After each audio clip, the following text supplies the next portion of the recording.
What's up, guys and gals? Welcome back to the Nerd Castle for the next episode of Shadowrun Hong Kong, where we are up on board a freighter. It's the middle of the night. There are these weird glowy tube things over here that look like the Protoss have deposited them on top of this ship. I really have no idea what we're doing anymore. As I recall, we were over here. Whistleblower. We had to go to the Nalchi, and so we had to do a thing. It says time to get to work. Mission items. This is not good. This is problematic. You'd think I would take better notes on my PDA. Like, well, right now we're just up on the Nalchi. I don't remember why we're out here, but I don't know. Sometimes I don't like to write down what I'm doing in my PDA. Sometimes I just like to write my thoughts and my feelings and all those things. Like, for example, the trigger on my gun the last few weeks, it has just been oddly sensitive, and I just don't like it. I'm not sure how we're going to deal with this. It's become a very major issue for me. Just need to get it nice and tightened up. I like a firm switch on my trigger. Do I have to fight my way all the way across here, or can I, like, skeef these dudes? Oh, there's a security mage over there. That is problematic. Can I go this way? Doesn't look like I can sneak around there. Let's cut back this way and see if we can find another way to get to D-Deck, because that is apparently our goal! I just had the hugest cinnamon roll ever for breakfast. It was a horrible miscalculation. I should not have done this. So basically, I went down to the supermarket, and there's this 24-hour supermarket around here called Winco Food, and you can go there like all day and all night. And the bakery had just closed, and they said that the cinnamon rolls were going to be stale by morning, and so they were selling them for like $1 for like a big-ass tray, and they had like cream cheese and all kinds of cinnamon roll cheese and all kinds of stuff on top of them. And I was like, yeah, sure, I hate my body, and I want it to suffer through the closest thing to a diabetic shock that I could possibly put it through. So I will take one tray of these, and I will eat them before they go stale. And so I've slowly been working my way through them over the course. I don't think there's a way for us to, unless we can go through, like, right here. No, he's coming back. He's coming back. He has eyeballs. This way. Hide my little minions. My filet mignons. I don't want my minions to be filet. That would suck. So don't let him come this way either. You guys scoot forward. It is so hard to keep this many people hidden from... Why does your hat stick out like that? Did you starch it? Is that why your hat sticks out like that? I'm going behind him right now. Dun dun. Dun dun dun dun. Yeah. Dun dun. Dun dun dun dun. Yeah. Wow, we made it. That was pretty cool. I didn't expect that to work at all, but apparently stealth and guile occasionally work. Sonic boom. I have no idea where this guard's going to be, by the way. Is there any way for me to activate the cameras over here? This camera is doing a bullshit job right now.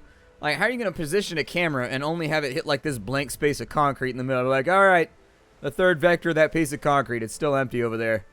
Nothing is affecting that empty vector with the concrete in it. It's completely empty. The concrete is clear. Like, good. We wanted to protect that square of concrete with our lives, gentlemen. So that guard goes around there. My guess is that I'm not going through there. Instead, I think I've got like a weird coma thing going on right now. My body so desperately wants to go to sleep. It is fighting me on this, believe me when I say. I need to uncover some territory here, and until I do, it's going to make this very, very difficult here. Get up inside the room. Okay, so until I know where we're going over here, this is going to be a tad precarious. Hey, we made it through the second layer. Man, we are making it on board like a bunch of stealth ninjas. Ain't nobody messing with us. You aren't going to come this way, are you? Oddly buff, yet still at the same time super stringy man. Look at the size of his forearms. Well, he must have been pumping the Weeble over the weekend extra hard. So it looks like we could probably just go straight up through the center right here, assuming that this asshole right here doesn't see us. Security cameras do make this a little bit easier. The more combat I can avoid, the better. Slaughtering a literal boatload of guards today does not seem like the best way to endear myself to the mission objective.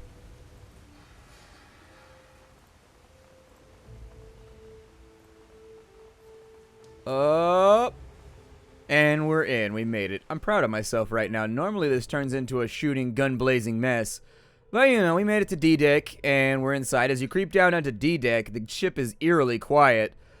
The sound of the withering storm is muted to low moans of wind and shuddering vibrations when lightning strikes. Collecting yourself, you listen carefully for any other sounds. Nothing. Your presence on the ship appears to be as yet unnoticed. Squeezing water out of the ropes of hair, Gobbet nods in satisfaction. Nicely done. We're almost to the goods, and the rest of the ship's got no idea that we're here, so fighting down here will definitely get their attention. Let's play it smart. We get the goods, radio our pickup, we get out. Exactly, let's wrap this thing. The wrap. We got a keep your eyes open, Seattle. We've gotten this far by being careful, and there's no reason to change that now. I'd like to get home without any extra lead in my body. But what if you really just need kind of like a lead suppository? What if that sort of thing would make you feel better? Looks like this door opens. What is this, like a jack point or something? What can I do from over here? My armor is so incredibly badass, except for the thong on my head. But everything else is really, really cool. This computer appears to be for monitoring and controlling ship systems, power routing, alarm systems, and bilge pumps.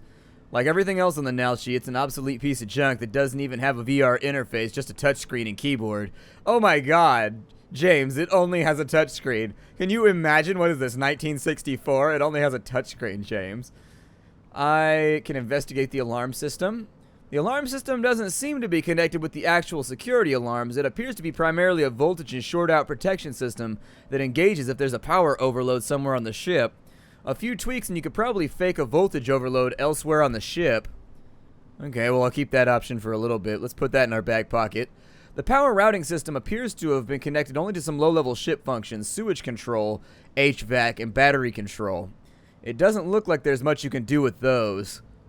So with the alarm system, it looks like I'd rather not set off an alarm manually right now, though, even if it's for something unrelated to intruders. I'd still like to keep our heads down and not potentially... Why is this room not lighting up? There we go. That only took like a decade. What is this over here? The panel's door is hanging open, the wires inside sparking occasionally. It looks like somebody was recently in the process of working on the cabling but was called away. This might provide useful access to ship systems. Searching through the wires and cables, it looks like someone was in the process of upgrading the internal camera system for the Nalchi. They've left the wires exposed. Oh, well, just rewire it. We're saying the same thing twice here. You definitely rewire the panel's electronics. I don't see what hearing has to do with this. And shortly thereafter, your comlinks begin receiving the ship's camera feeds. Hooray! Num num num num num num. Camera feeds for... Dude, they've got a personal buffet? How come I don't have this job? People that work on ships, do you have a buffet on your ship? They have a fully stocked can... They have all the soda and Mountain Dew you could possibly drink. Also guns.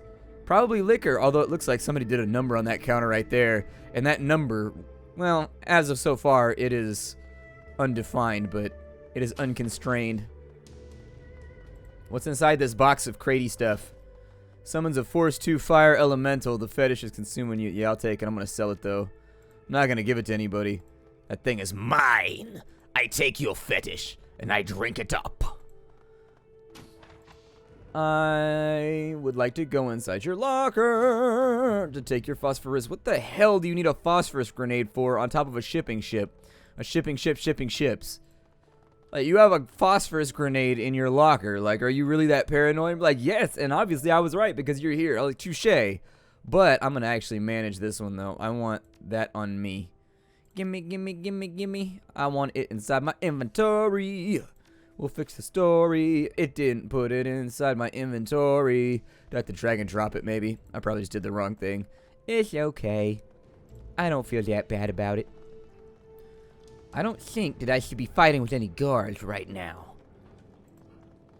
I think what I should do is look inside the pool. They have an arcade? What is this job and how can I get it? So you just sail around on a ship, which automatically, women love sailors. Like, whenever you talk to a lady, they want, like, a dangerous man. A guy that's essentially a pirate on the open sea. Except I would embellish. I wouldn't say that I ship containers. I'd imply that I was doing something more awesome, because obviously the best way to start a relationship was with a good foundation of lies. This is the control panel for the ship's water pumps and fire suppression system. The knobs and switches here can cut off or supply water to anywhere on the ship with an outlet. The readouts indicate the fire suppression system doesn't have any safety locks engaged on it. By adjusting the pressure, you could flood hallways leading to this deck, slowing down guards trying to reinforce the area. This would certainly set off a ship-wide alarm and draw every available guard to your position, however. Well, see, that's kind of a debatable thing, because if it blocks, are the reinforcements going to be really, really hardcore, or are we, like, good here? If I could sneak past this, I think I'd be... Oh, wait, there's something inside the toolbox? I messed with my girlfriend so much when we first started dating. I want you to go, you drag and drop it, okay? I messed with my girlfriend so much when we first started dating because she just believed everything that came out of my mouth. Like, she was a little naive. She hadn't been around me yet. I don't know who her last boyfriend was, but apparently he had no sense of humor, and also he didn't find it funny to mess with people. That's like my bread and butter. If I can't mess with at least 5 people a day and just kind of sprinkle a little chaos around, I just can't get by with myself. It looks like we might be able to run through here and get to the security thingamadoobie, but I opened the door already because I'm dumb like that, so back up real fast. Because I feel like she's about to come back in here, and then we're going to have issues. This guy's just staring into a black room. Like, darkness, my soul is forsaken. Okay, so after taking a look around a bit, I kind of dithered for a while, so I decided to cut the footage, because I was running around trying to figure out what I wanted to do. I think we're going to snip this on this side. It says it'll redivert the guards, and on my count, there's a lot of guards in here, so that'll probably help, right? I don't know. It seems like an intelligent organizational thing to do. So with the alarm system, it looks like I can fake an alarm. After a few adjustments, you set off a system test alarm on C deck. It won't fool anybody for long, but they'll have to go to C deck to make sure it's not a real alarm. Okay, so that gets us through into our destination room, which is what I was worried about. I don't know how much time we have to play with, but we need to hustle down in here right now because I ain't playing no games. I said that because it would be punny because we were going through the arcade at the moment. It was off camera, but I figure you can still do the joke if you're off camera. Just take that, put it inside anywhere. Well, not anywhere, but you know what I mean. Put it inside the stash or something. Got a bunch of guards on that side. I wish I could tell some of my guys to, like, hang back and stop messing around. Alright, so we got tissue storage. The cold storage tank and attendant machinery are lit from the organic soup by flickering baleful lights. The tank containing Omega Sequence 358G chugs quietly with the hum of pumps and coolant. As you look at the tank, the fluid shifts and there's a soft thump as a mass of organic matter drifts up against the glass. A pale, lidless eye stares at you from within the tank. The face it resides in is a ruined mass of tumors and scabrous pustules, a mutated mass of teeth and indeterminate growths dominating what should be the nose and mouth region. As you look, it fixes its lone eye upon you, the pupil flickering back and forth as it tracks your motions. Gobbet gasps and quickly slaps a palm against the tank. She peers at it intently for a few seconds and a deep shudder rolls through her body. She turns to you, her voice barely above a whisper. Splattercat, this thing is alive. I don't think it's intelligent, but it's definitely living, despite mostly being made of cancer and disease.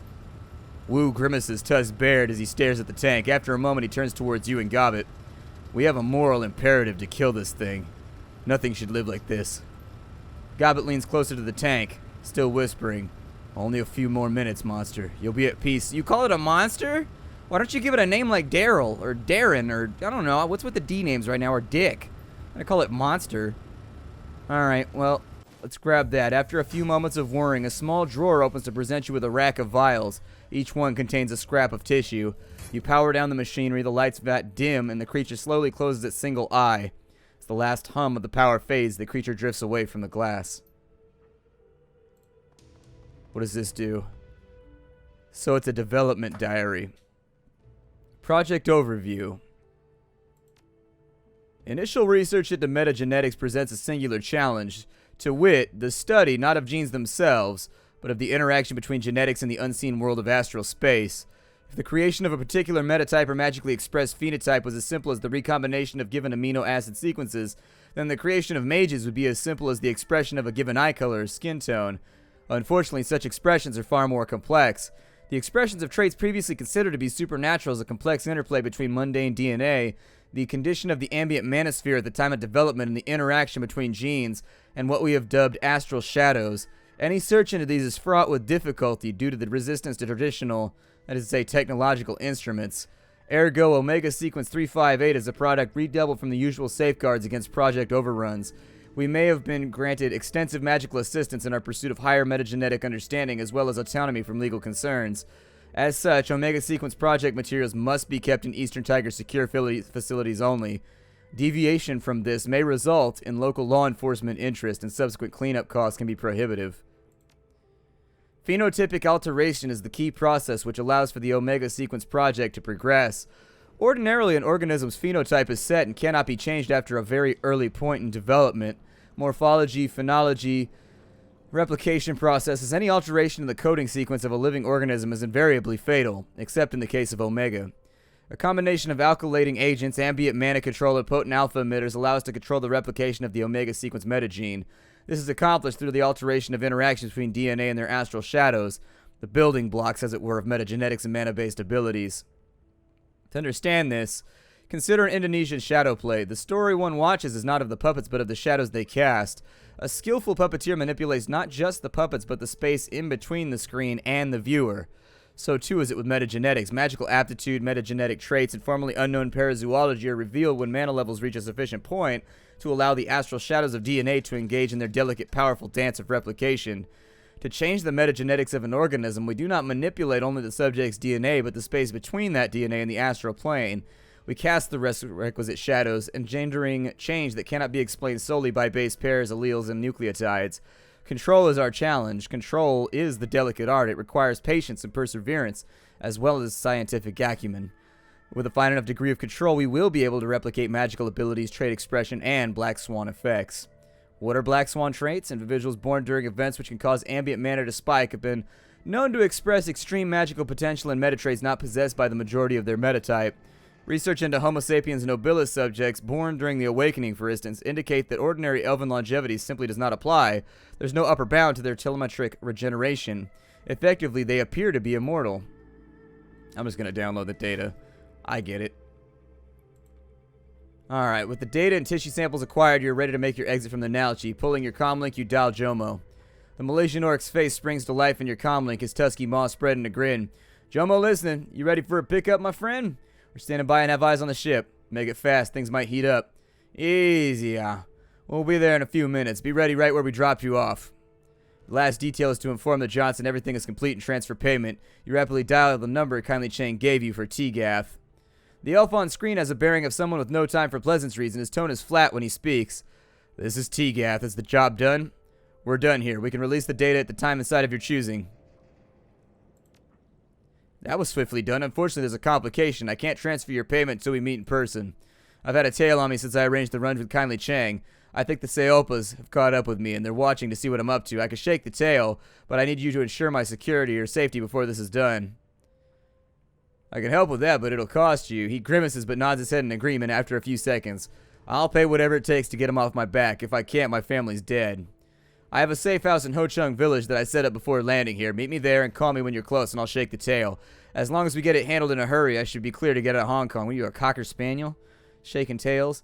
Alright, well, let's do this thing. Guess we don't have much of a choice. I'm sorry about all this. I really am. I don't like the sound of this. I'd rather not get caught up in something that's none of our concern. Duncan runs his tongue over one tusk, growling out his words. The Seopas are complete psychopaths, and they wouldn't hesitate to kill us if they thought there was money in it. I wouldn't be doing this if there was another way to get paid. Just the same, watch your back. If something goes sideways, we have to be ready for it and be damn sure we can take care of any opposition. As you start to move away from the sequence cargo, you realize your comlink is buzzing with an incoming call. You pull it back out of your pocket and answer. The speaker's a young man with an air of intensity about him. He's got the kind of eyes you've seen a lot as a Shadowrunner, full of casual violence and bloodshed. Splattercat, you've been making a lot of waves lately, haven't you? Naughty, naughty. What's it to you? My name is Huang J. Min. I run the Blue Heaven Seopa ring. You're Splattercat and you've just stolen from Eastern Tiger. Huang runs a hand through his hair, a smug smile plastered across his face. Now don't bother trying to deny it. I've got your employer's comlink hacked. I heard the whole exchange. Alright, so what? You both have to live and work in Hong Kong, or we both have to live and work. You've made quite a bit of a name for yourself, and I respect that, but just like you, I have a job I'm being paid for, and that's to make sure your employer doesn't ever get his hands on the data samples you've got, and I think we can help each other. I don't back out on jobs. Shadowrunners that back out on jobs don't get work. You hang up the caller. Whatever he's about to say, it sounded like trouble. Let's go. Shadowrunners don't go back on jobs, though. That's what I'm getting towards. That's one of the cardinal rules of Shadowrunning. You never, ever, ever go back on a job. Ever. Even if it seems like it's too good to be true and you're going to make an insane amount of money from it, it's gonna bite you in the ass. It totally is. All right. Hey, we made it out. That was the cleanest run ever. Nice. Okay, well, my name is Splattercat. I will see you in the next episode if I can remember my name. Take care out, everybody, and hi do as always. Check the game out down below in the description. Purchase away if you like it. If not, I will see you in the next episode.